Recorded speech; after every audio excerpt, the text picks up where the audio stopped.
네, 2025년 6월 26일 이정훈입니다. 이란 원자력 시설을 미국 공군이 초토화했습니다. 이걸 보시면서 무슨 생각을 하셨습니까? 미국에서는 주가가 급등하고 있습니다. 그런데 특정한 주식이 주로 오르고 있습니다. 이게 왜 그럴까요? 트럼프 미국 대통령은 뭔가 결단을 할 때마다 주식을 사라라는 암시를 던집니다. 이번 이란 공습 때도 비슷한 트윗인가 X를 날렸었죠. 이번에 이란 공습 작전은요, AI가 한 겁니다. 미국의 AI가 한 겁니다. 자, 앞으로 전쟁은 AI에 의해서 결정될 가능성이 높습니다. 근데 AI를 잘 운영하려면 데이터 센터라는 거를 운영해야 되는데 그 데이터 센터가 열이 엄청납니다. 그걸 냉각시키는 능력하고 원자력 발전을 키워야 됩니다. 오늘은 제 전공은 경제는 아닌데 이 주식과 전쟁 이야기를 좀 해드릴까 합니다. 아까 말씀드린 대로 이란 핵시설을 파괴한 이후에 미국의 주가가 많이 뛰었습니다. 특정한 형상이 발견돼요.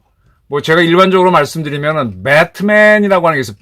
배트맨 그러면 이거 눈에 안경 쓰고 다니는 박쥐를 얘기하시는데 이 배트맨은 BATTMMAN. 미국의 빅테크 회사입니다.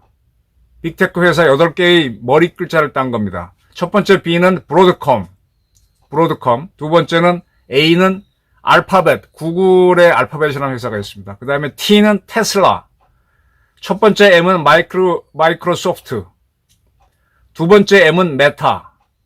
첫 번째 A는 애플. 그 다음 A는 아마존. 마지막 N은 엔비디아입니다. 엔비디아. 이 배트맨이라고 불리는 AI 관련뿐 아니라 신기술을 하고 있는 기업들이죠. 이 회사들이 미국 주식을 이끌고 있습니다. 그리고 여기에 AI 소프트웨어를 개발하는 기업들이 무지하게 추격하고 있어요. AI는 다 아시죠? 챗GPT 저는 아직 안 쓰고 있습니다만은 저는 아직도 네이버나 다음에 툭 들어가서 제가 찾는 거를 비교적 빨리 찾아냅니다. 자료를. 근데 AI는 내가 질문만 더 정교하게 하면 할수록 아주 정답을 찾아주죠. 있는 자료를 다 찾아가지고. 근데 AI가 성능이 더 좋으면 전 세계 더 많은 자료를 가지고 더 정교한 답을 주고, 그리고 필요한 건 논문까지 잡아주고, 논문도 써주고, 또 논문을 A4 용지 한 장 내지 반장으로 딱 줄여서 결론을 알려주죠. 근데 AI가 굉장히 발전하다 보니까 AI 에이전트가 나옵니다.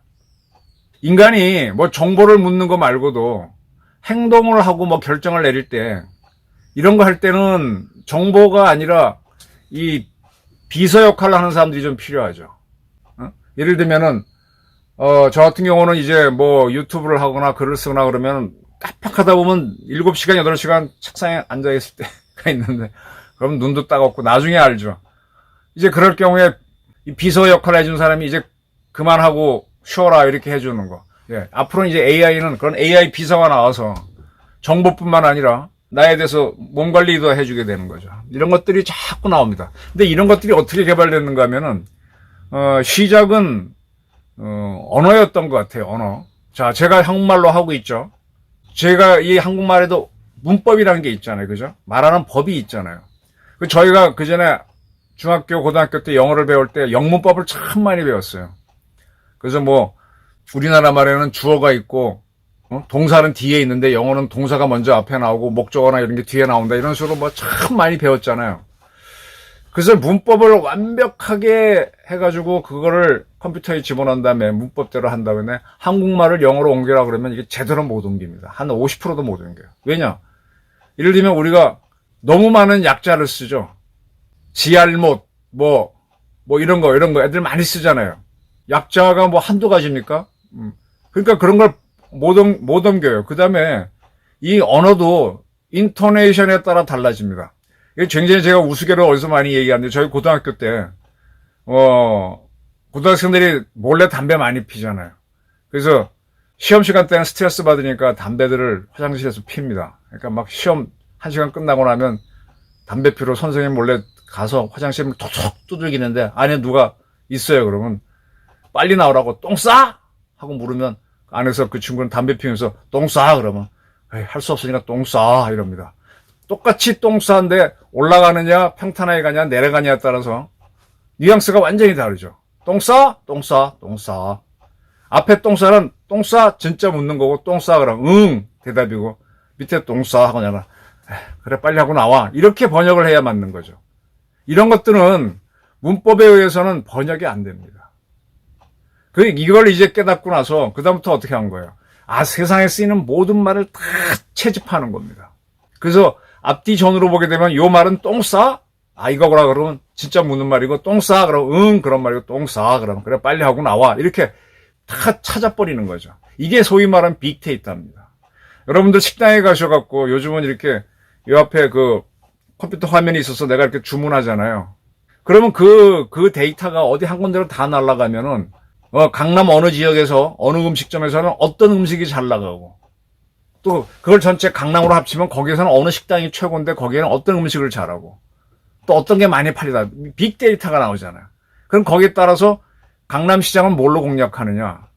강남은 잘 사니까 뭐 비싼 뭐가 될 거고 좀 어려운 데는 뭐가 잘 나가더라. 그러면서 시장이 쫙쫙 나오면서 거기에 따라 공급이 달라지는 거잖아요. 이렇게 해서 빅데이터가 사람이 엄청나게 컸습니다. 근데 이런 빅데이터라든지 이 번역이라든지 이런 것들이 사실은 어디서 시작됐느냐? 군대에서 시작됐습니다. 군사 분야에서.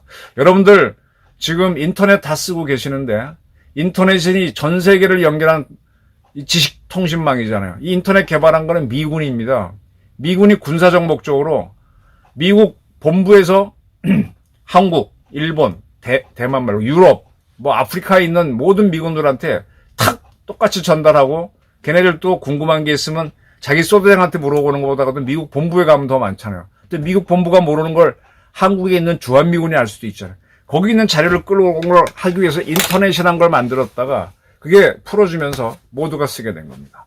여러분들 자동차 운전하실 때 내비게이션 쓰시죠? 내비게이션은 지구상에 띄워놓은 GPS 위성의 신호를 받아가지고 세계로부터 받으면 정확한 위치를 알죠. 그래서 그것 때문에 내비게이션 하는데 이 내비게이션도 미국이 먼저 개발한 겁니다. 미국이 군사용으로 작전을 하게 만든 게 GPS인데 그거를 그 군사용으로 쓸 때는 미들 버전, 밀 스펙, 밀리터리 스펙 그래서 아주 정교한 자료를 주고 그 다음에 민간 버전, 시빌 스펙, 시빌 버전은 좀 오차가 있는 걸 줍니다. 그걸 우리나라 회사들이, 내비게이션 회사들이 오차를 줄이는 방정식을 또 개발해갖고 자동차에 달아주니까 요즘은 막 3m 떨어져 있는 거리 들어갈 때도 우회전 하세요. 금방 가르쳐 주잖아요. 근데 우리가 쓰고 있는 자동차 내비게이션의 문제점은, 약점은 뭔가 하면은 내가 어느 아파트에 간다고 할 때 그 아파트 앞까지는 딱 데려다 줍니다. 그런데 그 아파트 3층이다 그러면 3층까지는 차가 올라갈 수도 없지만 그거는 못해요. 근데 미사일은요, 딱 쏘면은 이번에 이스라엘 모사드가 테헤란 각 아파트에 살고 있는 이란군 주요 지휘관들, 핵과학자들 그 아파트 층을 탁 때렸잖아요. 호실별로 때렸잖아요. 고도까지 들어갑니다. 미국의 GPS, 쉽게 말하면 내비게이션의 밀리터리 스펙은 3차원입니다. 이 평면이 2차원이죠. 근데 고도까지 줘가지고 3차원으로 갑니다. 이런 것도 미군이 개발해 쓰다가 민간에 넘어온 겁니다. 자, 제가 지금 전쟁은 AI 전쟁이라고 말씀드렸는데, 전쟁은 어떻게 하는가 하면 첫 번째는 정보가 있어야 돼요. 제가 나를 쏜다라고 알려주는 게 정보인데 그거 말고 저쪽에서 나를 쏠 수 있는 놈이 누구다 하고 미리 다 확인하는 게 정보전입니다. 전쟁은 작전이 하는 건데 작전이 싸우지 않는 상태에서 양쪽 정보 부대들이 저쪽에서 누가 대장이고 누가 어떤 명령을 평소에 훈련시키는지 다 살펴보면서 그럼 유사시에 내가 제일 먼저 죽여야 할 놈이 나오잖아요. 그래서 그걸 지정을 해놓습니다. 김정은 1번, 누구 2번 탁 정해놓고 근데 걔네들이 어디로 가는지 늘 살펴보는 거예요. 아, 여기서 주로 자고 급하면 여기로 도망가는구나. 그래서 갑자기 우리가 급해지면은 주로 가는데 내가 숨는데 거기로 그냥 다 미사일을 날리는 거예요. 그래서 정보가 평소엔 작전합니다. 그러다가 진짜로 이제 타락 붙었어. 그래서 이제 이스라엘처럼 뭐를 제거하겠다. 이스라엘이 지난번 이제 하마스하고 가자에서 붙었잖아요. 하마스가 먼저 공격을 했죠. 그래서 이스라엘은 하마스의 리더가 누군지는 다 파악하고 있으니까 처음에 걔네들이 숨는 데까지 아니까 따다다닥 해서 제거했습니다. 근데 그때 이란이 목표로 삼기를 하마스를 완전히 박멸하겠다 그랬잖아요. 그럼 하마스에도 고급 지휘관이 있고 중간 지휘관이 있고 하급 지휘관이 있고 마지막 밑에 병정들이 있을 거 아닙니까? 이 병정까지 제거하겠다는 거예요. 항복하지 않으면. 그 고급 지휘관은 금방 제거가 돼요. 중간도 돼요. 근데 하급쯤 오게 되면 분대장, 소대장은 너무 많으니까 이거 쉽지 않아요. 그럼 그때부터는 옛날 같으면은 정보 부대원들이 이제 고급 지휘관, 중간 지휘관들은 어느 정도 알죠. 하급은 아는 사람도 있고 모르는 사람도 있고. 근데 병정들은 몰라요. 그러면 처음엔 이 고급 지휘관 때리다 그럴 때 작전 부대는 걔네들이 막 그거 잡느라고 정신이 없어요. 근데 고급 잡고 나서 중급은 숨는 데가 적으니까 좀 쉽게 잡습니다. 근데 하급쯤 오게 되면 더 쉽게 잡아요. 근데 그때부터 어떻게 되느냐? 정보 장교들이 바빠져. 왜? 고급은 소수인데 중급은 많고 하급은 더 많고 병정은 더 많잖아요. 그러니까 자꾸 걔네들이 어디 있고 누군지를 줘야 되는데 이 작전하는 사람들은 점점 숙달이 되니까 빨라지고 야 작전해야 되는데 왜 정보 안 줘 그런다고. 정보가 늦어. 그래갖고 막 정부 측에서 막 대충 주다 보면은 쉽게 말하면 민간인을 오폭하게 되는 그런 사고가 생기죠. 그래서 이스라엘 정보기관들은 AI를 동원합니다. AI로 평소에 가자 지역에 있는 팔레스타인 사람들 정보를 다 확보하는 겁니다. 그리고 거기서 누가 지휘관인지도 이제 확보되는 대로 정보를 쭉 정리해 놓고 걔네가 어디로 도망가는지 숨는지 다 봐놓고 그 다음에 하마스에 들어가는 사람들이 어느 집안인지 쭉 봐놓고 그러면은 이 하급 지휘관이나 병정들은 누가 가는지 몰라도 어느 집에서 갈 가능성이 높다. 어느 동네에서 어느 학교에서 많이 가더라. 대개 남자애들이 가니까 뭐 10대 후반에서 20대 애들 중에서 요쪽 집안 애들은 대개 병정일 것이다. 이런 확률이 나오죠.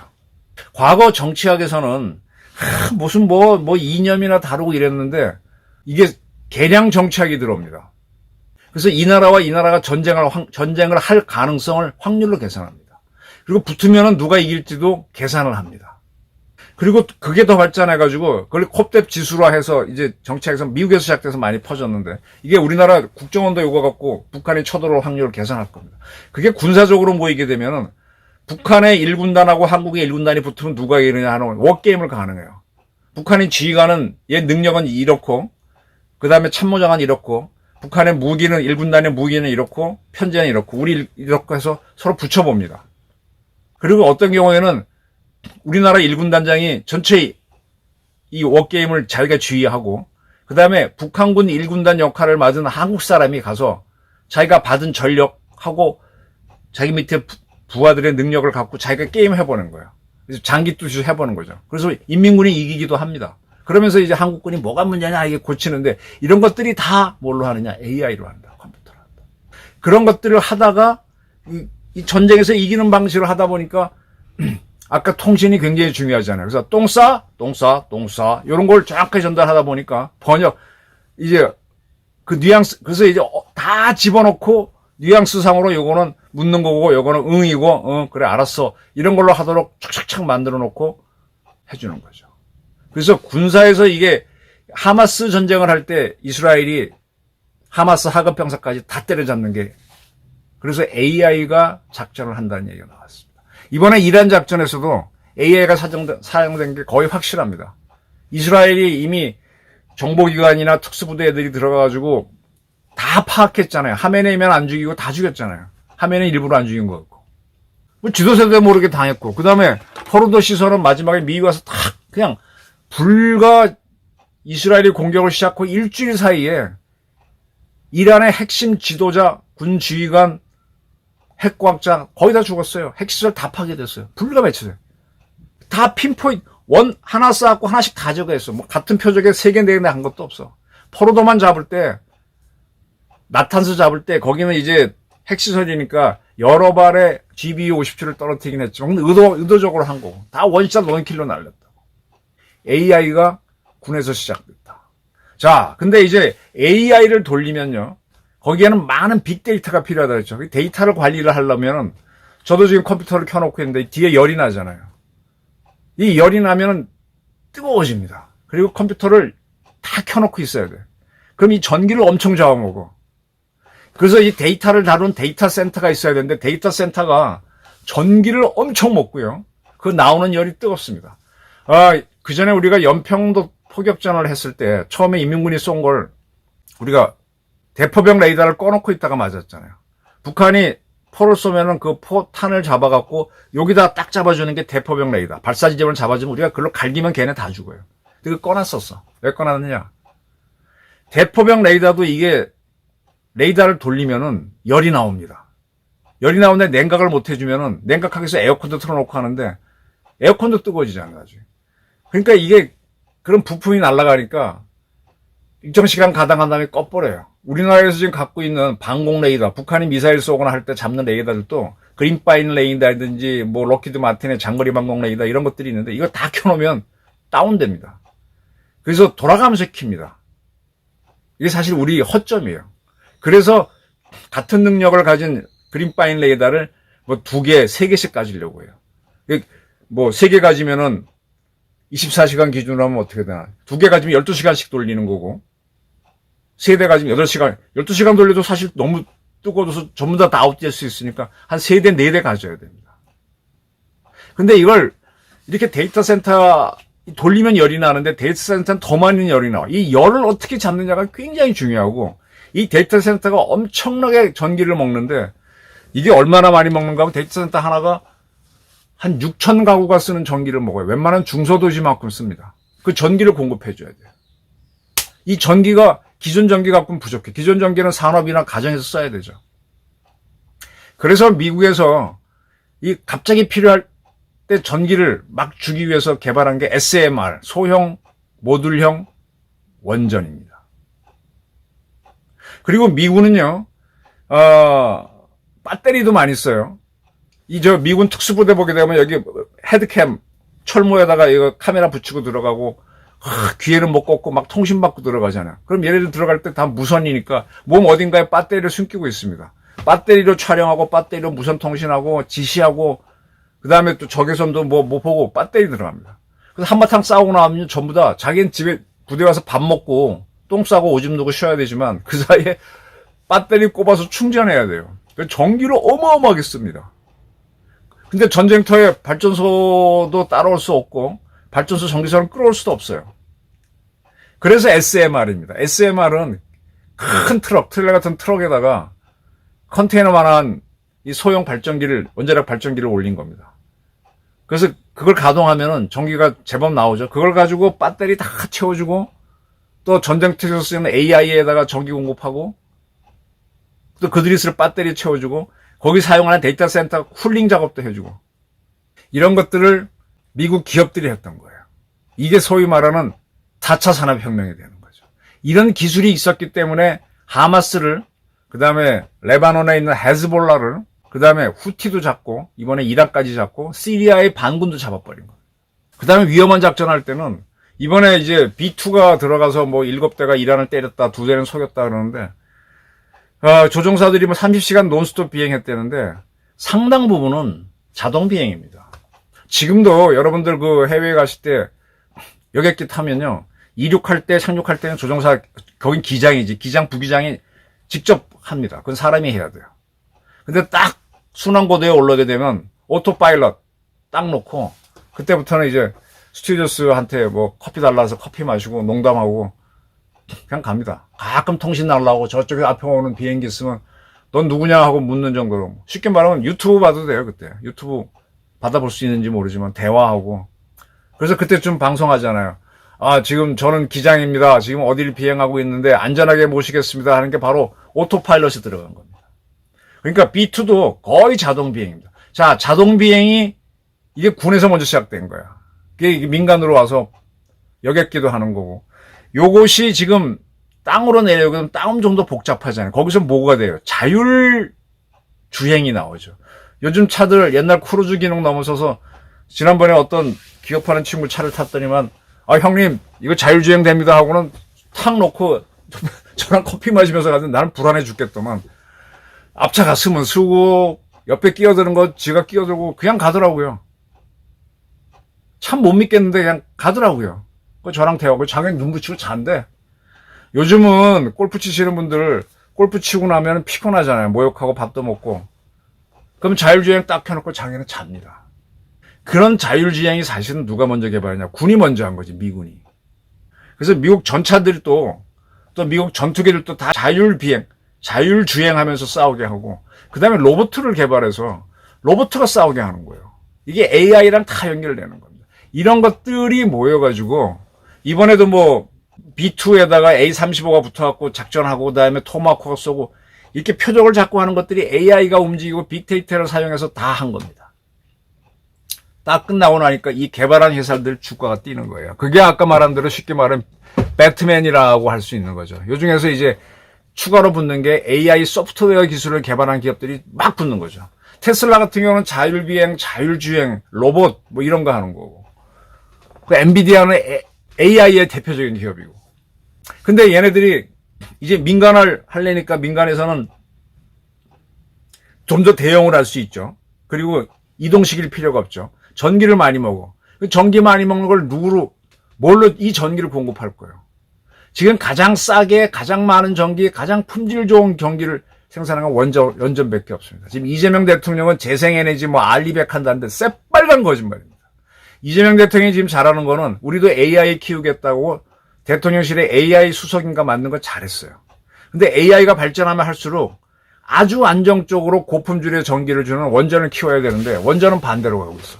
근데 이미 세상은 다 알기 때문에 원전을 만드는 두산 에너비티 주가가 지금 엄청 뛰고 있죠. 그 이 대통령이 잘하는 건 AI 수석을 만든 건 잘한 건데 원자력 수석도 만들어야 돼. 근데 이건 안 하고 있어. 이건 왜 안 하느냐? 친북 성향이 때문에 안 하는 거예요. 자, 두 번째.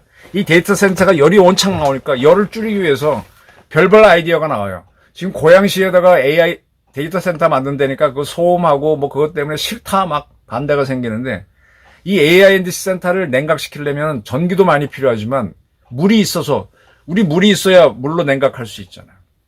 그래서 일선에는 소양강 댐 있죠. 거기 가면 주민도 별로 안 사니까 거기다 데이터 센터 만들면 소양강 물이 수심이 200m 됩니다.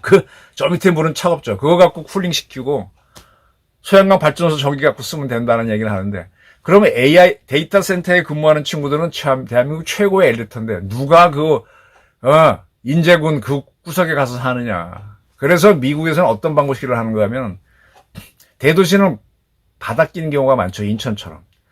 그 바닷속에 물을 갖고 쿨링을 하는 겁니다. 지금도 우리나라 원전이 가동하면 원전도 냉각을 많이 해야 돼요. 원전을 다 우리 바닷가에 만들어서 바닷가 물로 냉각하잖아요. 그래서 미국에서는 데이터 센터 냉각 시스템을 바닷물로도 하는 것도 검토를 합니다. 그러나 그 데이터 센터나 AI가 이 전기를 많이 먹으니까 원전은 필요한 거예요. 그래서 미국이 자꾸 소형 원전에 SMR을 하겠다. 그 다음에 대형 원전을 짓겠다. 지금 트럼프가 100기를 짓겠다 그랬죠. 그래서 두산 에너비티 주가가, 두산은 SMR도 할 수 있고, 대형 원전도 지을 수 있고 하니까. 앞으로 전쟁은 AI가 하고, AI가 없는 이란이나 북한은 그냥 자기 인간 지능으로 하다가 어느 순간에 다운되면, 인간이란 게 밥만 먹으면 아이디어 안 나오고, 정보 없으면 못 싸우잖아요. 근데 AI는 계속 로직, 방정식을 걸어주면 적을 찾아내고 하거든요. 그러니까 어떻게 보면 좀 비인간적이지만.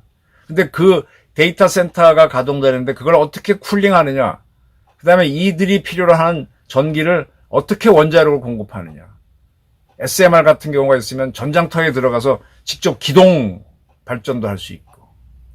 대한민국은 지금 AI가 제법 발전했고 데이터 센터도 발전했는데 AI도 지금 꽤 나가고 있는데 원전은 세계 최강인데 원전은 안 하겠다는 게 이재명 정부예요.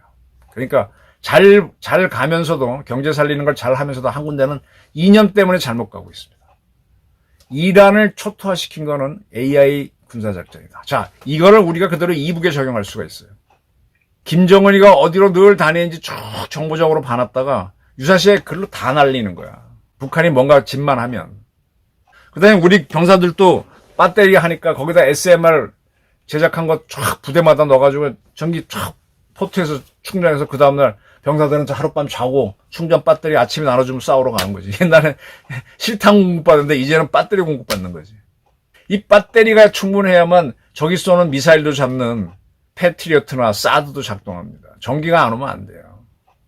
그래서 앞으로의 전쟁은 AI 전쟁인데 AI를 돌리려면은 데이터 센터를 냉각시키는 쿨링 시스템하고 그들이 필요한 전기를 공급하는 원전을 키워야 된다. 이 능력에서 일하는 상대가 안 되니까 나가 떨어지는 거고 우리는 이게 상당히 발전해 있는데 원자력을 안 하려고 하는 게 이재명 정권이라는 게 문제. AI 수석을 만들어 놓고. 주식도 이걸 반영해서 뛰는 겁니다. 지금 우리나라 주식시장도 대충 보면 이쪽 분야가 뛰고 있어요. 여기다 플러스한 바이오 정도.